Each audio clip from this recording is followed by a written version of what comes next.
kalah berbohong kepadaku. Ternyata kalian bukan sekedar pengembara. Aku tidak suka ditipu. Sepanjang pengembaraanku sudah puluhan orang yang kubunuh karena berani membohongiku. Kalian harus melawanku. Kalau kami menolak, tidak ada yang mampu menolak kata-kataku. siapa kamu sebenarnya? Aku anak haram kegelapan. Pendekar saya berdarah. Lahir Biar capatnya itu. dari dendam. Dia bukan orang sembarangan. Kemarahan yang mendekam dalam rahim kenistaan berlaksa warsa.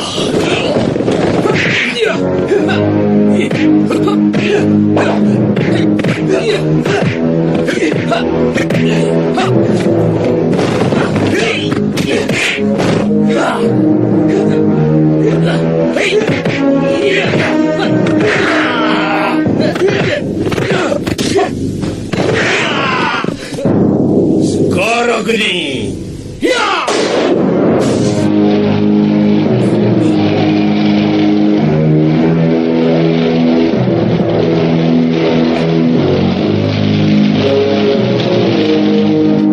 Jom, kita serang bersama dia. Mari.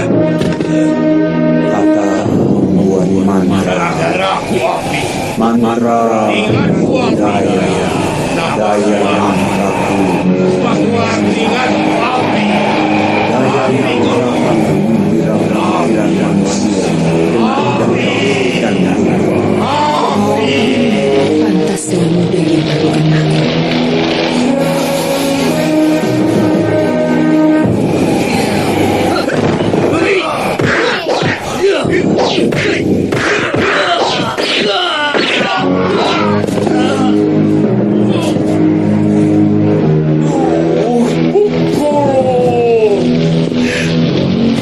Tidak bosan-bosannya kau menyiksaku, Dewa.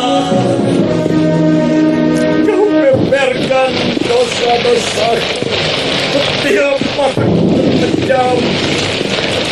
Kau siksa batin setiap mataku terbuka.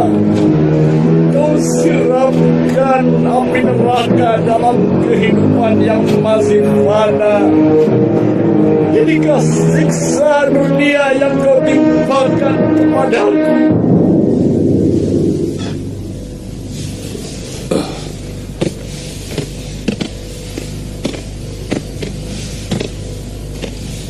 Gusti Prabu sakit keras, sampai sekarang masih pingsan.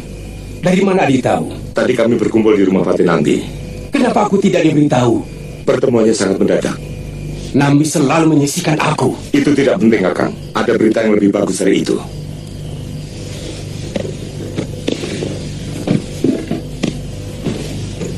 Kalau sampai besok Gusti Prabu masih belum sadar, akan ada woro-woro mencari tabib untuk menyembuhkan Gusti Prabu.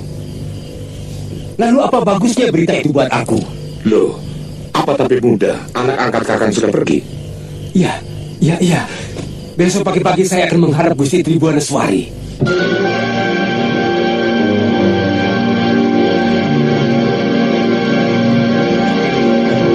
Saya takut, Gusti. Ilmu saya masih rendah. Kakak angkat saya jauh lebih pandai.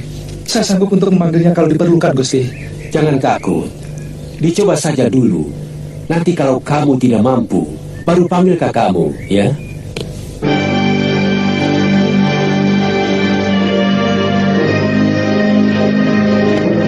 Kesana lagi, kamu pasti bisa.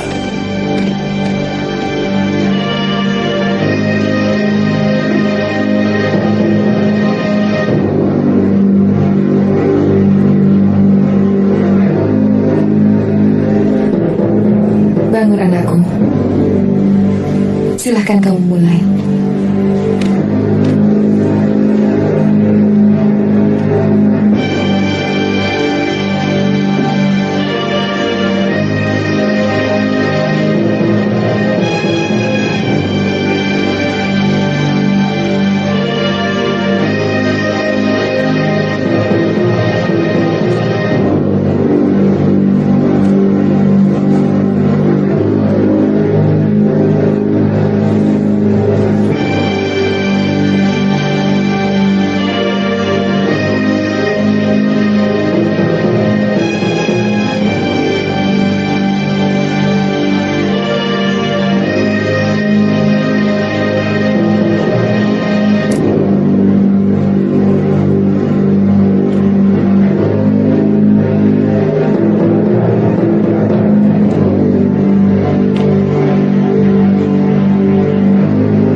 Ada pembengkakan pada otak Gusti Prabu. Mungkin ada luka atau sesuatu yang mengganggu. Hamba tidak mempunyai obat untuk itu. Tapi hamba bisa mengusahakannya. Mungkin kakak seperguruan hamba masih menyimpan peninggalan dari mendiang guru hamba. Apakah penyakit itu sangat berbahaya? Kalau tidak segera diobati, bisa membuat Gusti Prabu kehilangan kesadaran untuk selama-lamanya. Kamu yakin Gusti Prabu bisa disembuhkan, Tanja? Mudah-mudahan obat Bapak Wong masih ada. Obat itu katanya bikinan Bapak Wong semasa masih di Kitai Nagari. Tapi sayang, saya tidak bisa membaca tulisan Bapak Wong. Kalau bisa, pasti saya mampu meramunya. Tapi kakak angkat saya bisa membacanya. Sebaiknya mulai malam ini penjagaan di sekitar Kedaton diperketat. Rakyat Demung kalau bisa membentuk pasukan Bayangkari Raja. Barangkali pertemuan nanti memang akan membicarakan masalah keamanan Kedaton.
Disangka pendekar syair berdarah, Kisanak.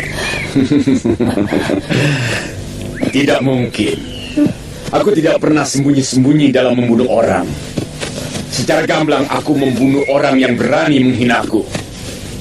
Tapi, ternyata tuanlah pendekar syair berdarah itu.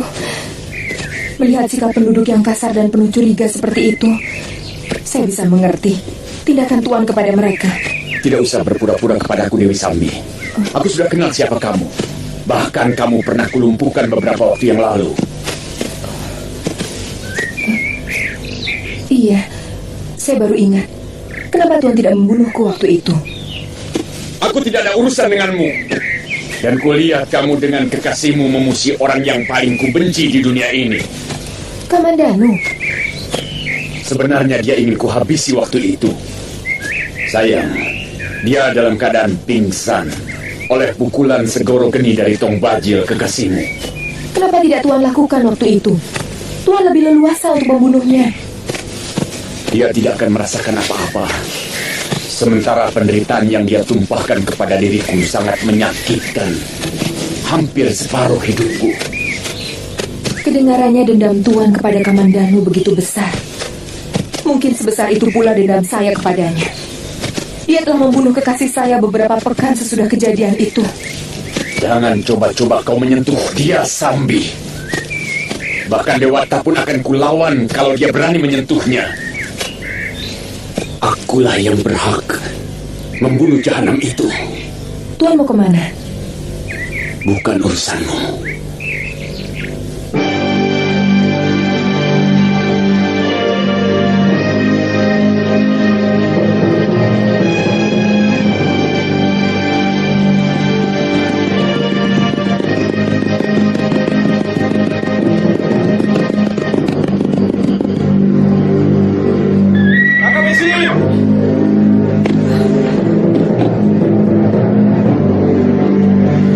Kakak Meng.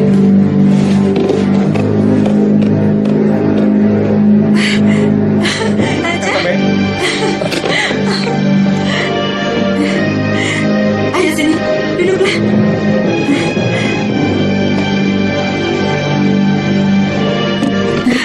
Bagaimana kabarmu? Kok semakin gemuk, Tanca? Sudah jadi tabib terkenal ya? Selama ini saya bekerja mengobati keluarga Tuan Halayuda kalau ada yang sakit, Kakak Meh. Belum ada kesempatan untuk mengobati penduduk. Lama-lama, orang juga akan tahu, Tanca. Kemanjuran seorang tabib itu seperti wangi bunga yang memiliki daya tarik kepada kumbang maupun kepada kupu-kupu. Benar kan?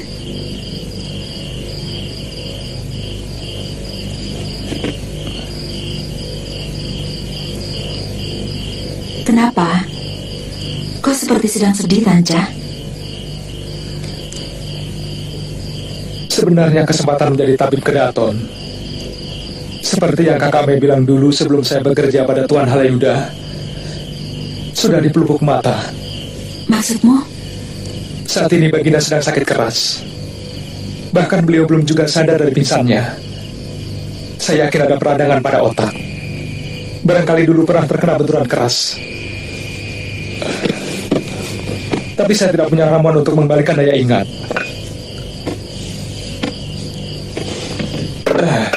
Kalau tidak salah, Bapak Wong punya ramuan obat yang diramu pada masa Bapak Wong masih di Kitai Nagari.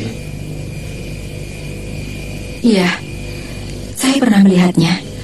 Kalau tidak salah tinggal satu. Dan ramuan obat itu terbungkus oleh lilin. Tapi obat itu tidak boleh sembarangan diminumkan, bahaya. Tolong saya, Kakak Mei. Apa yang harus kulakukan? Setahu saya, obat itu saja belum tentu bisa, Tanca. Kita harus melihat apakah tubuh Sang Prabu tahan terhadap kandungan obat Bapak itu. Karena kalau saya tidak salah, Bapak Ong pernah berkata obat itu sangat keras. Itu sebabnya saya minta tolong Kakak Mei. Sebenarnya ada catatan obat pada buku Bapak Wong, tapi saya tidak bisa membacanya. Kakak bisa kan? Lalu? Kakak Mei ikut ke Majapahit untuk memeriksa Gusti Prabu, lalu membuat ramuan obatnya.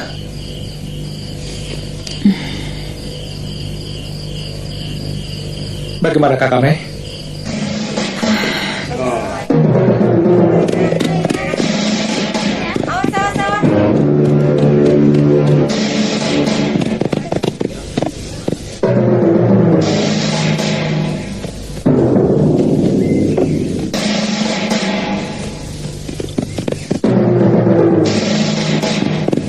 Ayo, Kak. Maaf, Nyai. Mari, Nyai.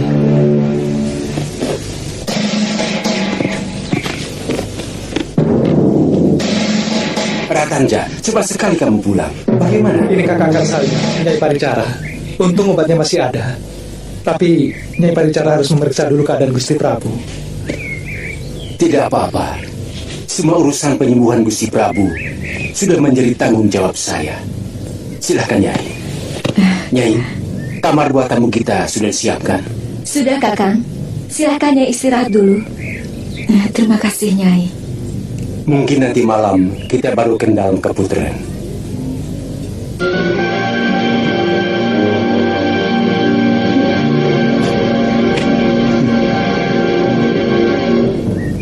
Semua masih rabaan.